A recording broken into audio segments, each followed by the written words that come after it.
the one that saw the vehicle go jaradeng. Told my mom, yapaga le vehicle yakhona for hours. Bamyeka because akunamuntu lapha so yenze rokasla. We're not gonna cause a noise. There's been understanding. Nkare, you know how it's written in, not written in God's word, but they're saying it takes a village to raise a child. Well, I guess maybe sometimes it takes a village to take a girl to rehab. And you said no. Mthandazo uyasebenza, guys. Let's just put that out there. Thapelo it causes understanding on the part of people that under normal circumstances would have called police in anger. I told you guys that neighbors by ignore Magarasle this time. Ask your man Kitina Tena with her hair being pulled by Ike. Agnamuntu complain about a disturbance of peace. It's like everyone is resisting because it's like they are aware that there's a mentally ill person living with us. And the quiet, shy type with the boyfriend or husband made a decision even though he stormed off with steam coming out of his nose not to do anything about it. Anything. I believe they got together and probably were like, let's just let it go. This woman is mentally ill. Wakula, she's sick. And let's hope that her mother and her sibling, everybody does everything for her that they can do. We can't put a person in prison or in jail. We can't get them arrested that has a mental illness. And so the quiet, shy type was like, I guess. But yeah, they let it go. Lo and behold, what does this lady that frazzled a quiet, shy guy that under normal circumstances is just chilling. He's just maxing out on a hammock. Yeah, Borile, the quiet, shy guy. Again, just like the other day coming into the house and agreeing to go to rehab. This time around she came into the house and we were like, we were expecting Uti she was gonna endure Amakaza for another 12 hours, but she came in the house. Walala. What was no, she's not dead, she's alive. Do you understand? Walala Lomuntu at the time that she went to bed, pretty much 8:30. And when I woke up after sleeping, I get it about like at 8 in the morning, and then wake up at like 3:30. And Lomuntu ulala esponchini in the lounge because all the bedrooms are used. And she basically needs to get her act together, get a job, get out of here, move out of mother's house, just like I need to do the same thing. But she's not doing it because therein lies a demon yet again. Demons be out causing people to either stay awake all day without sleeping and so endanger their lives. Demons be out causing people to chill in amakaza, amanye, way cold front, risking them with hypothermia, and them strangely either not feel the cold, not feel the blow, or act irresponsibly to the cold or the blow that they feel, so as to endanger impilos out. Demons be out also causing people to sleep for 12 hours. 24 and not 12 hours is not so bad. Like, I've done that before and I wasn't demon possessed, I was just tired or I was just lazy. Anyway, but like 24 hours, 48, 72. Demons be out be causing people to sleep, waking up only to go pee for 4 days. Lights out, out like a light. And life has to go on. People gotta work. People gotta basically mase umdala or a certain age. You have to go and get your bread. Don't look at me not being able to get my bread. I'm trying to get bread. I'm just sitting on my chest. I do videos, I do edits. I have a routine. No maninga padale for this routine. When you wake up just to sip some water, pee, sleep again. I'm sorry, on that day you're like a haunting in a house. A haunting in a house. Do you understand?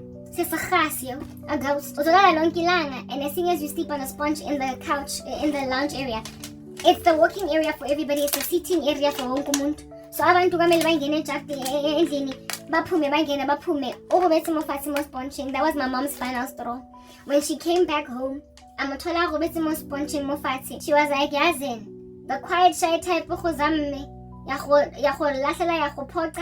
mara ya retract ta ba re batla go tshwarisa o robetse koloing 12 hours ka tsena ke go latile ka kunya mo koloing ya o robetse ka montle mo fatshe.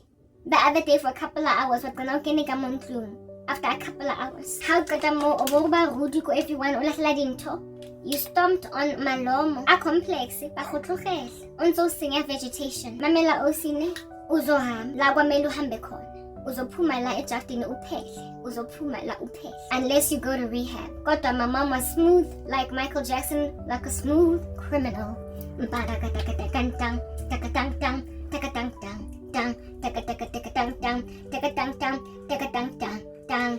brought some strong man to take her. You did not leave her. I can talk you feel like and I was like, this time I'm gonna bring strong man, and they take you here. Can you handle the strong man that's gonna pick you up with their washing, put you in a car, and take you there? smooth criminal. While I'm sitting next thing, I am medical. Broken telephone. Ring, ring. Can you hear me? Kaya mo cha aplomile go broken telephone. Ask is no so. Aplomile arobetse mo fatshe. And jaka ha aplomile arobetse mo fatshe jana. Ne? Eventually she gets up. Ha bona gore mo ignore. I ignored her the whole day. Until my mom came back. I was like, don't talk anything. My mom doesn't talk anything. But then she gets up and starts speaking smack to my mom. You took my keys, and so where's my laptop? I don't know it. So that's why girl, you could have watched TV. You could have watched TV. You literally could have watched TV. You could have done something. Even though moto laptop laptop, her car keys were taken because of that stunt that she pulled. With the stomping and the whatnot, because after doing stuff like that, she tends to drive off in that condition, right? And it just so happened, in that state, it just so happened that her laptop was in her car, so it got locked in there, and then my mom went to work. And then she didn't have a laptop, but she's got a cell phone. Like, papa, yeah, I know. My mom had already made arrangements, but she didn't expect this level of crazy. On the floor. My mom, the people back at that rehab center that she has paid for, checked her into, I could see for how many weeks. Bamlanda, because it's that kind of rehab, where it is that umuntu uyalandwa. If at all, akafuna ukwenza into enzi sense, uyalandwa. This old school type setup thing, or you're forced on inkani, insofar as you get approval from the state. This situation called for approval from the state, from the magistrate court, and my mom got it. Approval, and so therefore she could not reject, because if she rejected, she would get evicted, and with success. And so how these guys are bad, she was busy yelling at my mom, and the attitude like she's nothing. Mwaka I told here. Half an hour next thing you can either come gently, quietly, or peace in single file like you're a nice little neat child before you get class C. Or you can either voluntarily come in this van. It wasn't a van, it was a car, a regular sedan. You can either voluntarily come in this car, or we're gonna cook you and you're gonna come in. Make your choice. What decided the blanket and spongy? The bag they were already in the car, so she'd already packed the bag, right? What decided neatly, because this time around yelling and screaming is not gonna do anything. Kicking and screaming. More complexing. Resist arrest. It was not an arrest, but they were taking her to rehab. So she made a decision, cordial, being the lady that she used to be. The lady came up and she was like, okay, I'll come. Wahamba peacefully. Pack the bags. Toothbrush. This woman, guys, she's doing weird stuff. Like toothbrush that's a blue, the pinky, that's her toothbrush. It's like I don't know what's going on. Toothbrushing I'm a 4-year-old dog. Like, that thing. So she's going to rehab with that kind of toothbrush. I mean, what are people gonna say? I tell her toothpaste and she's like, her fellow inmates, if you will, are gonna be like, is that really your toothbrush? Her toothbrush is gone. Toiletries, including the child toothbrush. And she's in rehab. The toothbrush killed me as well. It killed me because she was complaining about her toothbrush being thrown away at the adults, the big one. And I threw it away, not out of malice. It was so dirty, that toothbrush. It was so dirty that I thought it was, you know how sometimes when your old toothbrush is finished off and you just leave it in the toothbrush basin and then it just gets yellow over time and starts to develop the cork, or people use it to clean these things more performance. So now these a toothbrush because it had things in it that was just gross and it was a funny little color. So I thought that it was used for the sepa and who clean, like my mom just kept it there for cleaning purposes, like who scrubby toilet or whatever. And so because I thought it was for DIY, it was used for second-hand use. I complained, I didn't confess. And my mom did not buy some me either. However, I do believe why was her toothbrush like that? when you brush your teeth, because you were eating whatever, and then you see the namas and there, and so gather bacteria and also you rinse the toothpaste handle, so your bristles are clear. And so you can use your toothbrush for a long amount of time. But when demons are all up in your grill and you're taken over by spirits, exacerbated by yet more spirits, like alcohol spirits, you won't see things like, I can't put something like this in my mouth. Like, this toothbrush is gross.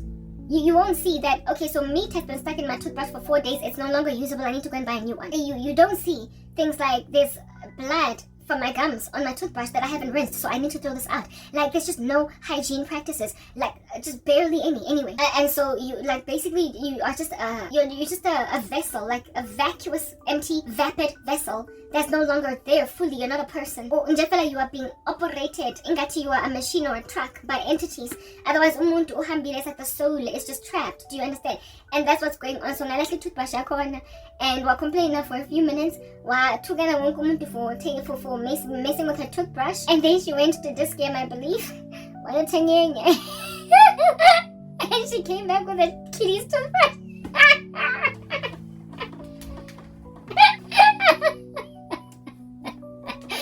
Blue, powder blue, and it's got a small little head, and it's got a hood. It looks like a boy's toothbrush. It's really cute for a child. And she bought it for herself. It's gone. Because she went somewhere. God. With whom she's going to be communing in those facilities, because I would imagine they share bathrooms. They don't have private abluting facilities unless it's very high-end and larny, which I doubt. I believe it could be just like a regular middle-class motel if they don't have private ablution facilities, but they share like communal quarters where they sleep on bunk beds with other rehabilitees. Other recovering alcoholics.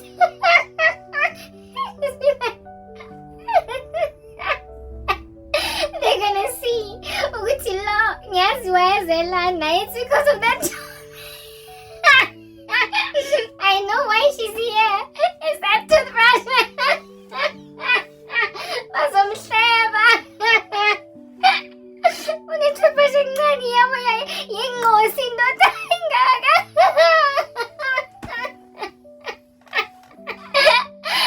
What in your right mind causes you to go to disc him and then thinking about yourself? We're taking toothbrush. What's going on? Maybe she bought it because it's that unique, it's that different, and so because it's that different, this time you're not gonna touch it. And yeah, anyway, whatever.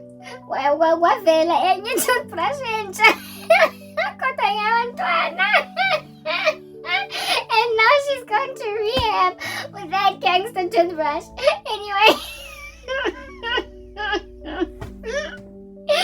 But long story short, it's been 24 hours and the lady with the toothbrush is gone for now. Uzobuya, we don't know when. Mara, there is peace, there is tranquility, guchulile, and there is hope and finger crossing on the part of everybody that this time around, because it won't be her first rodeo at rehab, that this time it's gonna catch. However, with her absence, this here then in lies the spiritual significance. At least not for the next month against me. The Lord saw that you were trying to kill her, do anything at all to slide into the DMs of a woman that is not in your life, that is not in your league. And so he made things happen in lockstep in a way so as to ultimately force her to get in a car and go to rehab. Otherwise, literally nothing was gonna give. She pushed everybody to that corner. The whole complex is just basically gliding by, just surviving her. She's done things in front of them. You'll remember the time when she parked at the gate. I told you that story. And parked everybody in. She stomped on the flowers. If she did not go to rehab, and so therefore gather for a self-compassion from everybody looking in, if she maintained a stubborn demeanor, she was done for. And she was smart enough and sober enough in all that drunkenness to make a decision to just quietly go. Because, listen, that day when I told her that you're gonna die in a car accident, even though she was drunk like a skunk, she hearkened. Something in her is still there. Something in her is a khona, is a pila, is a vuza, if at all it was a tap. And so for those reasons, Mara, the fact that you think you can do this to people, just to get to a person, just to target umzalwane one. First of all, why is this even a world? And why do you even think it's sustainable? That's the first thing. And secondly, you are a most violent naive to think that there is no holy God recalibrating scales in the climate of this much nefarious intention. So you can slide into the DMs of a woman. Umuntu osebenzisa i-toothbrush abantwana ufuna ukungireplaceela ukungireplaceisa those living conditions. Uphila nomuntu ogriva abantu kangako nendoda ezongenza ukuthi ngikhiphe dinta from his head. Listen, it's a lesser evil. And futhi ngiyamazi nomuntu from the time she was a child. And so for those reasons, ngiyazi ukuthi this thing that she's doing is a manifestation. When amangithule ubrigile already on the side of the street, ungamuvi, imoto yakho istagi, utela wonke umuntu une-rudeness. Angizwazi if Tepang was better as a 17-year-old, a 20-year-old, a 27-year-old. But now that he's 40, wahlai. Because demon possessed. All I'm meeting is Tepang, the guy that has chock-a-blocks traffic and refused to move. All I'm gonna see is the guy on Tlapang. All I'm gonna see is the guy that's manifesting heavy all up in my grill. Ngizwazi just that version, and so therefore there's gonna be that much more trauma. So when I say that what's going on La Ejartini, the eerie, creepy, hostile takeover, and the poltergeist activity La Ejartini is the lesser evil, understand it. It is the lesser evil. And there's an evil that I'm advocating on behalf of. And I'm able to succeed in that advocacy. Happy.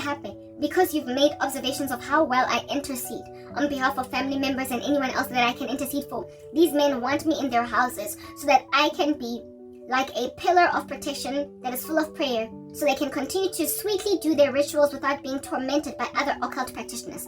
And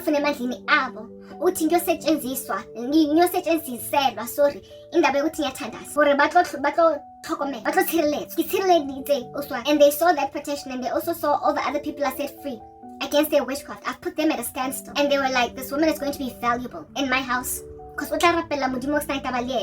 and so therefore cover me. However, I'm going to be able to lamp-base le Johannesburg yonke. I'm going to be able to lamp-base le Gauteng yonke. I'm going to be able to lamp-base the South Africa yonke. I'm going to be able to lamp-base the Africa yonke. I'm going to be able to lamp-base this world without there being comeuppance on me, because I've got an interceding, advocating wife. Otlang rapelang ko modimo wa badimo.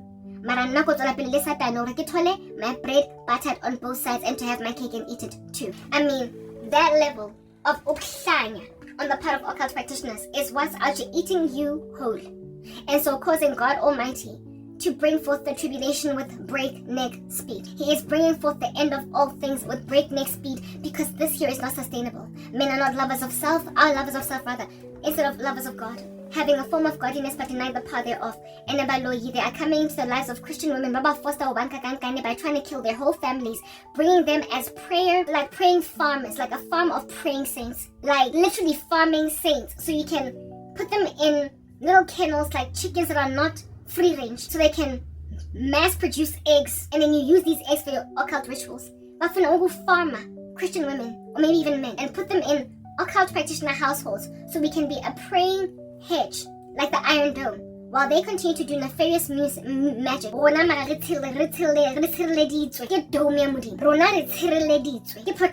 And so by mere virtue of wena as umzalwane praying, yonke household yakho is covered by that anointing, and labantu bafuna ukuletha abazalwane into their houses.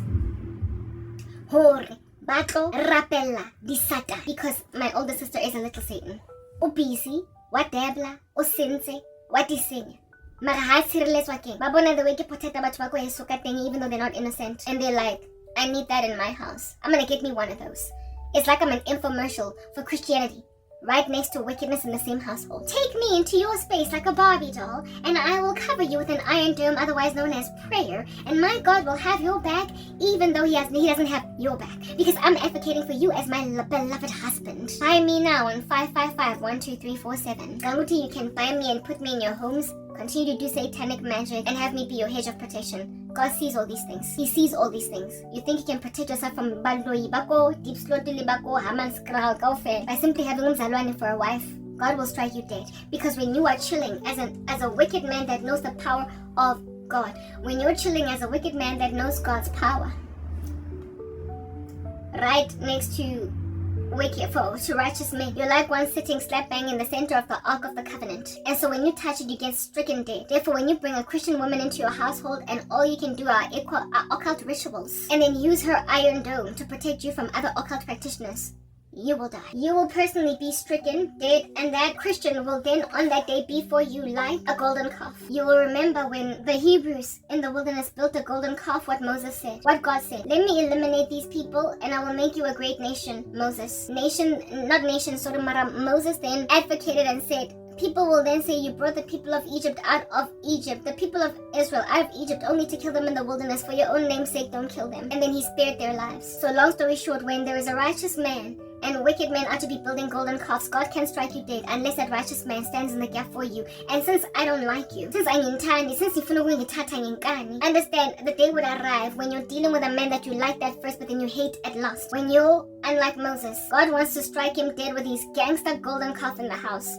And you're like, take him and make me a great nation. That's how the God of the Bible works. So he is not to be mocked. He is not to be mocked. You cannot take a saint for the sake of all the power that they have and continue with your witchcraft. And so get a mixed masala of a nonsense, a structure of a statue of whatnot in your lives. You worship that which ought not be worshipped. It is consecrated for the sake of God. It has been put up for God's glories, like the ephod or the ephod of Gideon. But then you Israelites then worship it. And so cause an abomination to raise up to the Lord on high. You constantly take God's awesome vessels, like human beings, and you try to make them golden calves. You've made out of me a golden calf that's going to be sitting and praying in your houses. The Lord will kill you all and make out of me a great nation. That's just what the Lord does. You're naive to think God is going to ride out that level of patronizing His power, His might, His splendor, His glory, and His mercies. You're crazy. So then, in speaking that, do you see how occult practitioner men make absolutely zero hollow note and ash sense for anyone at all? It's 8:56 in the morning. I need to finish and I'm exhausted. I'm bushed. Do you see how any of that don't make no sense? Do you see how a man says, you're my perfect fit, you're gonna be my golden calf praying all night long in my house, so I'm protected. And it's like you're wearing a tsupna, you're wearing a somnanga, you're barely dressed in the mall, your pendulous breasts are offending everybody. People are taking photographs of you in secret, and they're gossiping you in corners, trending your stuff on Twitter, on X, and then you rock up in these uneasy streets, and you think that just because you are not being arrested for public indecency, that what you are must be okay. No, I will rebuke.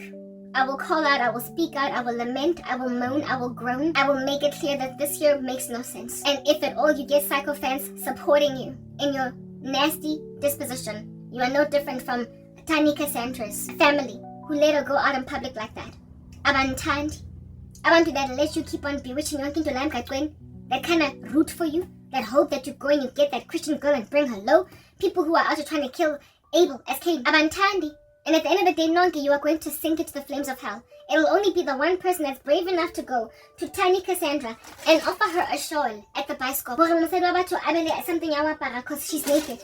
It is the one who loves her with open rebuke that offers her a garment on her nakedness that is going to be regarded with favor in the sight of God, and that might actually be met with gratitude from Cassandra. And so thank you for saying something, because my conscience was slapping me silly anyway. It's just that I was living in such a seared world that I thought they were proud of this, but frankly, I want to wear more.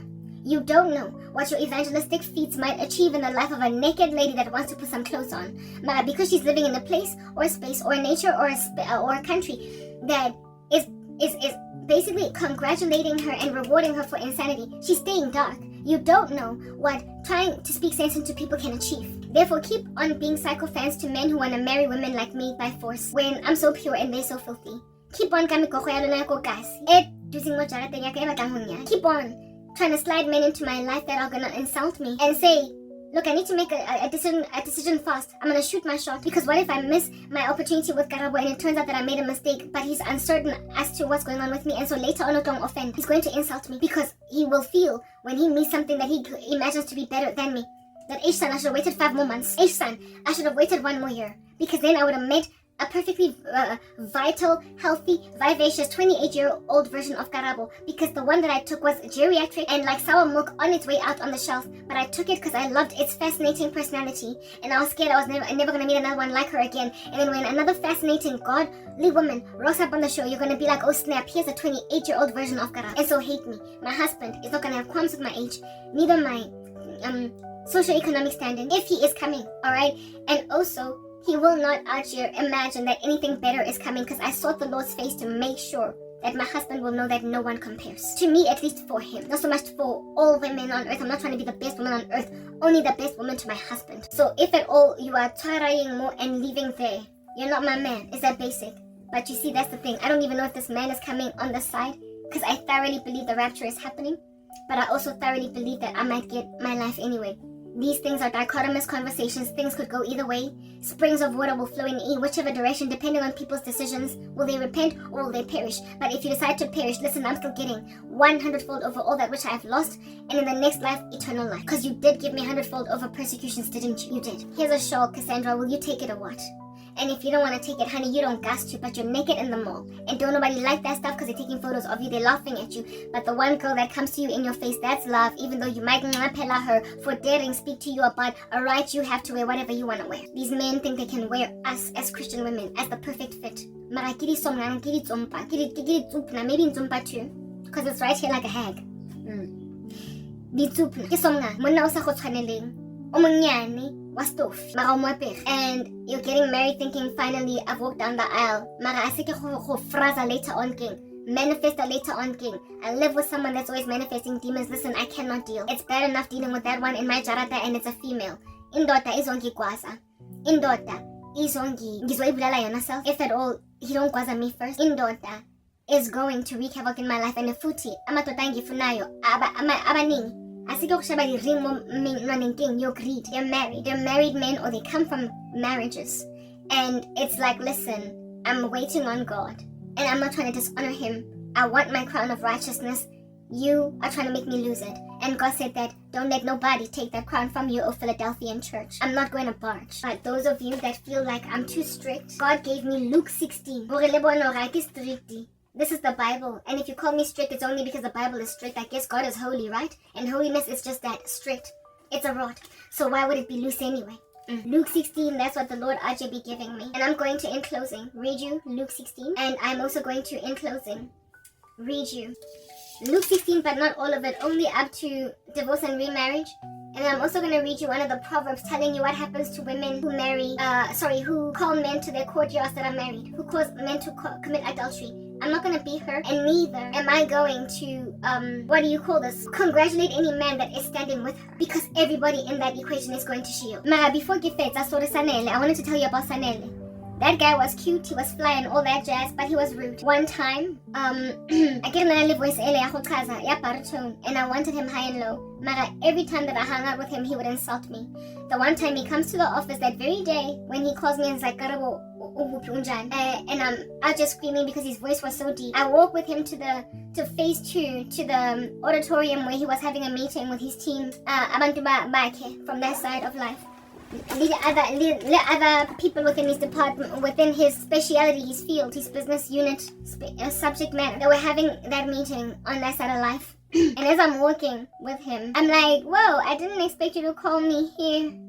Because, you know, the other day you said you would call, or basically I held him to some promise that he made on some, I'll call, or I got you, or whatever, and then he didn't. Because I get it, he was busy stringing me along. And then he said to me, I don't owe you jack. Like something along those lines. Like that guy flat out with that candor said to me, I don't owe you anything. I literally like this guy. I have a crush on him. And I had to smile and say, aha.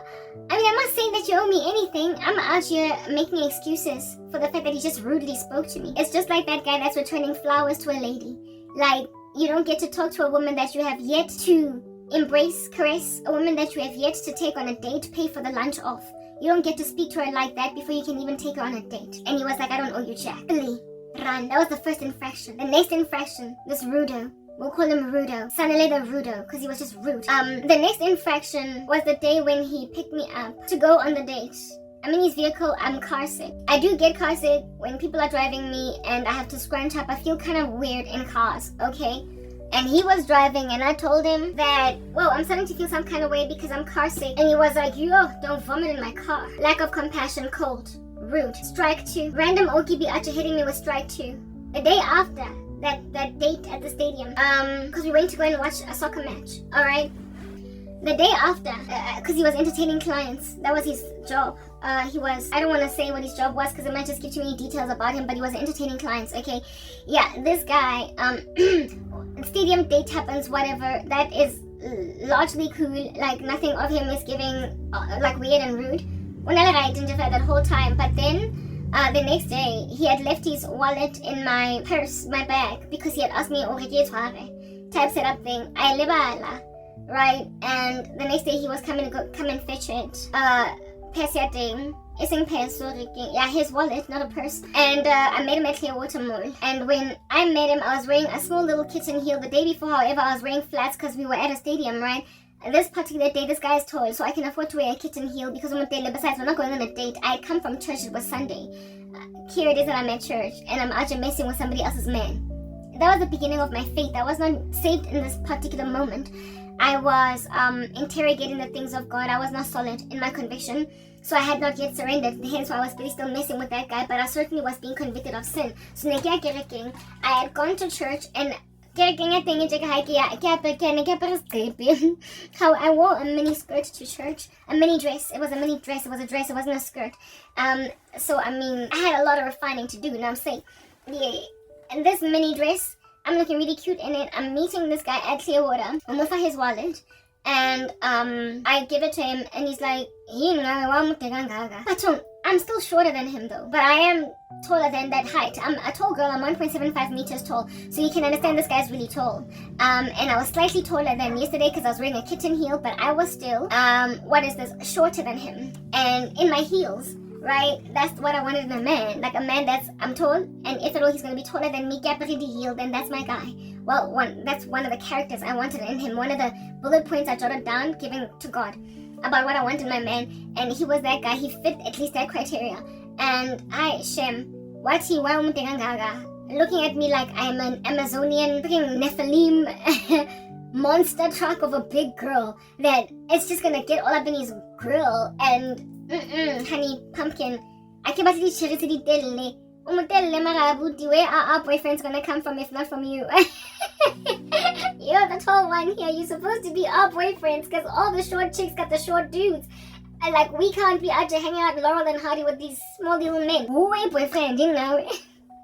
Whatever, I'm really height. I didn't say anything. I was just like, I'm wearing kitten heels. And he's like, oh, uchuishi lelendo talena. He was like, uchuishi lupuma gupi. He was wearing a casual outfit, right? But I was at the mall, and even then, I to a point where when I was Christmas about to receive a present, got a tutu dress. I was rocking an outfit that anyone at a mall as well would rock, right? So basically, whether or not I had gone to church was irrelevant. Bottom line is, I could rock that outfit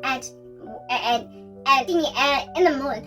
Yet, for basically overkilling in my outfit. One thing is, you thought I looked cute. Today, Manji, you're dissing my outfit, and you know I'm all about fashion. So when you start to mock my fashion, and I got taste and I got style, when I didn't train you, that's all style. You're just mean. You're just mean. He was like, that one, I let it slide. I didn't even answer it. Okay, I said I'm wearing a kitten heel. That's why I'm slightly taller than yesterday. And then he's like, oh, offense, as well. Did you go to church or something? He was just so mean. He was so rude. I was like, yeah, I went to church. And I thought to be solemn in speaking to him because I realized he was passing me attitude. And when I said I went to church, he was like, oh. And he rolled his eyes literally. Oh, I'm sorry, dude, you're so cute. But your mind is not ready. And you are rude and you are used to being adored by women. And so for those reasons, you think you can just roll your eyes in front of a woman. Say to a lady, I don't owe you jack.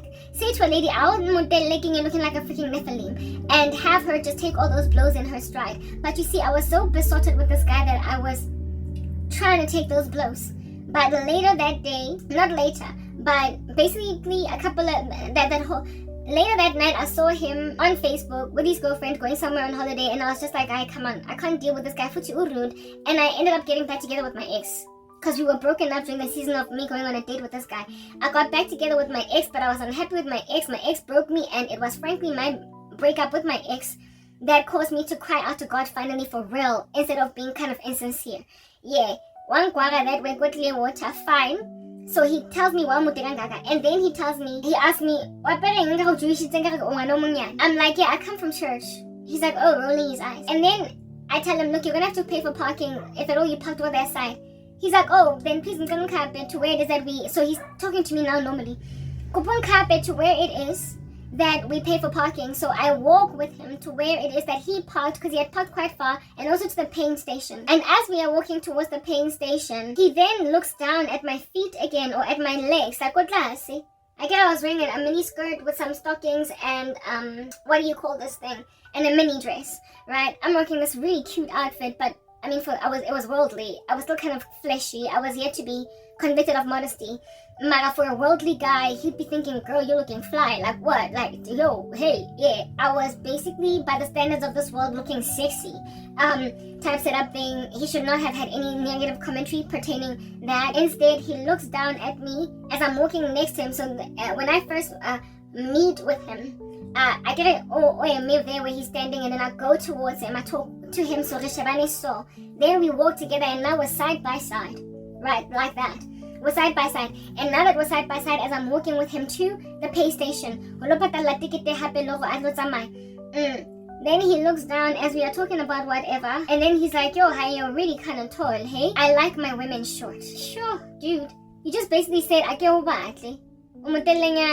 deal. What the heck, I was a fornicator at the time.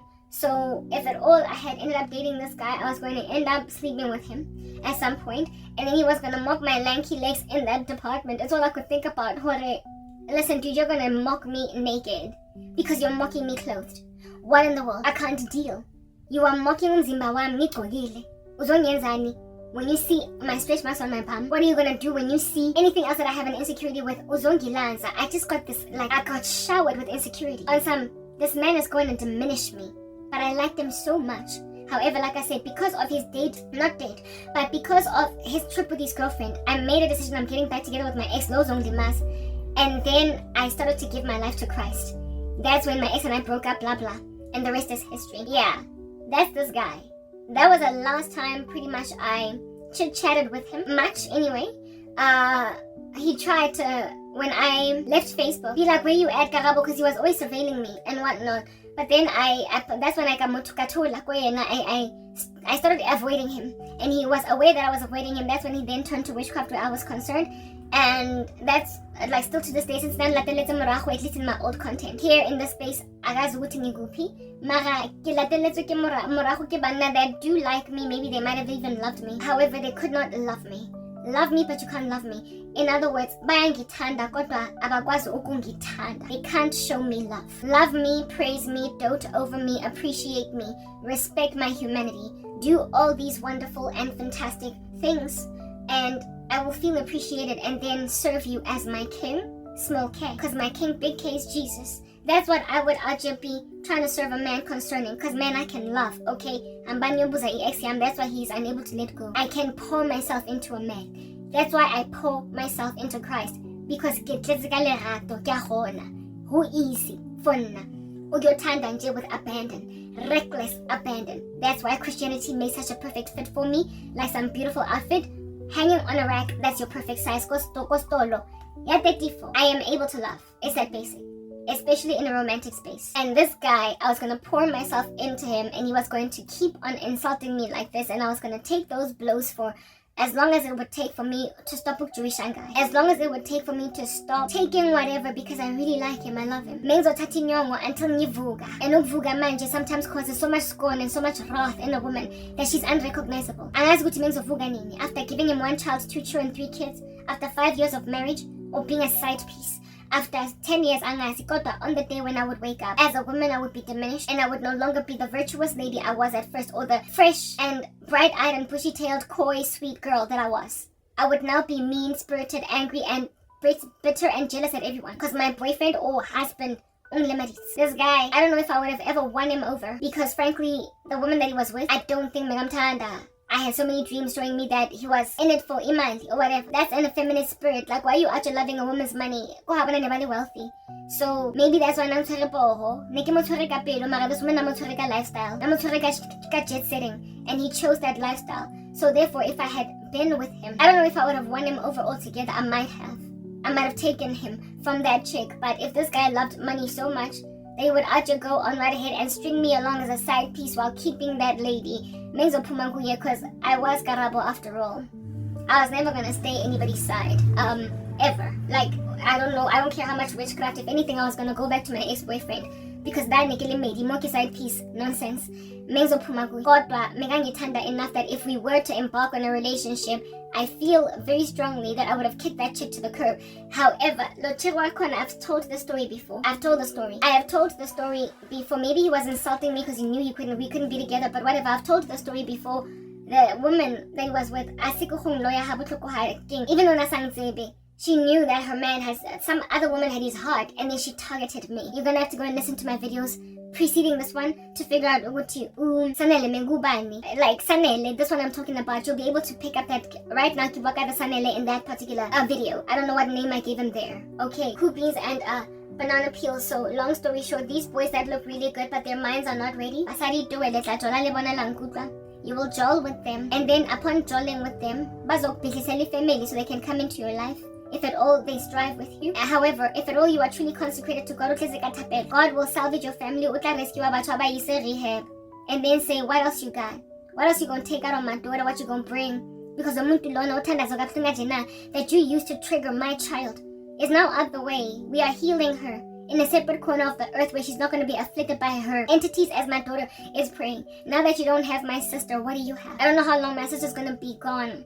But one thing that is certain is that if she stops drinking, whether or not she comes to Christ, there will certainly be a restored tranquility, because it is the alcohol, it is the spirits in the alcohol that cause extra manifestation. So if this rehab works, halisana musebezi, halisana motolta mo berakan, ole tamo palamang karakiper. Marhali asiko kiketa di songanga di tonki king. Akidike, lele bangata, flooding from all corners of the earth. Anizongitola ever. But the Ogzama is going to make you so below the belt, you're so mean that I told you at the beginning of the tribulation, you will some of y'all vigilantically, because I want to this is what you will have done to the earth. And expect that God got your back and that you're going to be okay, cool, and collected and calm. Lo trapiwa, lo tumpiwa, and babang balona, halo pela to tell the story. So kupanje ko le balla. Luke 16 mudimang pilenyon. In closing, if you've been stewarding his gifts, no man is nishugungezwile, no man shugmezilwa ngabantu la emgaqweni, nizonikezwa i-reward yenu in full if you are a wise servant. Kodwa uzoqoshwa if you are an imprudent one. You don't get to grab God's daughter and make out of her an ephod ega Gideon that people are going to worship in your houses, when it is there for the benefit of your glorification and for your evangelism. I am here to enable you to get closer to God, not to worship me. Neither use me as a tool of protection for yourself in an occult ritual. Occult practitioners are ridiculous that way. They are to be grabbing Bibles and using scriptures as spells. They use the Bible as a spell book. And try and make an idol of prayer out of her or him. You can take scripture and make out of it a spell. So of course, it's not beyond you, neither defeating in you, for you to kill a woman's entire family. Finally, you are that far gone. You are taken by Satan. You need redemption in and of yourselves. You can't continue like that. And anina ho, halistopi. Akuna full stop. Akuna koma, no hashtag, nothing. It's just a long-winding paragraph. That's why God then is going to take us out of the way. And when then the restrainer is removed, nizobonisa sorry kresha ukuthi kwenzakalani umuntu manga umekungena abantu aba-advocate when there are no people praying for you, when there's no one standing in the gap. Nizobona guys, letobona. I mean, can you imagine ha nna nka tloswa tseleng thapelo ka ya tloga nkebe ho etsa tseng mo jarateng? First and foremost, because Khale, she was her first target because she was my source of provision. And then you were gonna go after Usiswa. Nenitong siakile naked like a deboned chicken on a plate. Menizong shia empty hollow. Usalenje one thing, uting shon.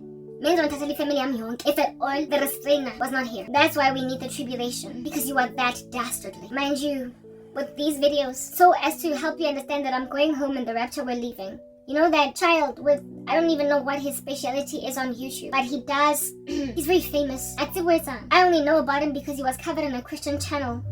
Because David Lynn Archer tried to give him the gospel and he passed him shade. His name is I Show Speed. I had a dream of I Show Speed walking around in the streets, and then all of a sudden Wavela on his body. Armament, as in shield of faith, helmet of salvation, breastplate of righteousness, basically the full armor of God. He just wore it. He wasn't expecting it's like he was given that armament and was told hambiolo, and he didn't resist it. Bamo bele armamente azang I resista. He was called and he immediately responded. He was put on an armor of God. Why respond? Lo I show speed when? I mean, that leaves time to be proven as prophecy. Do you understand? If at all among the people who get born again because of the rapture is a young man in the US by the name of I show speed, then you know I've been sent by the Lord. Bamobile vestige. Resist.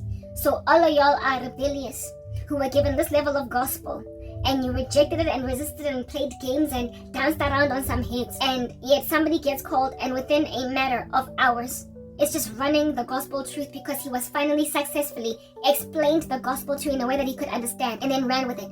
He comes from a Christian background, but carried away, has entered into Islam and all these weird things because Christians keep covering him. That's the only reason I know about him. I don't even know what he does. I just know he's a famous child. Well, kid. He's young, very young, maybe early 20s, maybe even teens, I don't know. He's just a kid. And I dreamt about him wearing full armor. Okay, so you 40-year-old that has been sitting in front of Christian ministries blocking us, shadow banning us, what is your excuse? If I show speed response simply because the rapture happened, I don't care about you. You can't take everything you want, your bread buttered on both sides, have your cake and eat it too, because gunabantu, that if at all you had not blocked messages like mine, they would have repented without them having to be left behind. What you did is make sure that more people enter the tribulation than is absolutely necessary. But at the same time, were they not Nazareth? They were. So because they were Nazareth, I mean, it makes sense, doesn't it? It absolutely in these streets makes sense that God is not going to be willing to perform as many miracles in Nazareth because, like, whatever. You don't like me, so I'm not going to show my power. The tribulation's coming. Get that. Parable of the dishonest manager. Let me read this parable. I am exhausted. It's 9:25 in the morning. I've been speaking literally for hours. I'm just bushed, but I'm closing. Parable of the dishonest manager. He also said to the disciples, there was a rich man who had a manager, and charges were brought to him that this man was wasting his possessions. That's what you're doing right now with us as the body of Christ. And he called him and said to him, what is this that I hear about you? Turn in the account of your management, for you can no longer be manager. You will be uprooted. And the manager said to himself, what shall I do? Since my master is taking the management away from me, I am not strong enough to dig, and I'm not ashamed, and I'm too ashamed to beg. So basically, this guy, he's not stewarding God's possessions. And then God says, I'm taking away your jobs. I told you this guy's losing for him. He's losing vats of wealth coming in because of intercessory prayer, blocking his success in satanic rituals that bring wealth. That's this guy. Nah? I also spoke in my other video saying that these people in the occult are lazy. They don't want to work for themselves. They want other people to grind and work. And then they take our work and they make wealth for themselves. They want to sit back and do nothing while they amass wealth. You're not stewarding, therefore, on that day, resources and people. And God one day just takes all that away from you. And then you say to yourself, but I haven't gained skills, because why would I need to gain skills when I just do wealth transfers? I don't know how to dig. I don't know how to ABC. So then you start to come up with shrewd ways to steal the money of your boss. Now that your boss has taken away your possessions, God, he has taken away your leadership over the situation. You then trick everyone that owes your boss money and say that, give your boss, sorry, how much do you owe my boss? 10,000. Okay, write me a note for 8,000 and I'll run with it. And then on the other side, how much do you owe my boss? 20,000. Give me 18 so that you can steal your manager's money. Run away with it. That is your end run on judgment and having the walls close in on you. You become more shoddy, more underhanded. You steal more epically with grander. What is the word that I'm looking for? You steal more epically with grander bravado, and then you start to demand things like put Karabo in my house so she can pray for me, so no other occult practitioner can steal my money, but I'm gonna be able to steal their money. That's you saying, give me 18,000 rands when you owe my boss 20, so the money will never go to the boss. I'm gonna steal it because I don't know how to dig a trench. You will be cast into the outer darkness, and there will be weeping and gnashing of teeth in that place. God doesn't take prisoners.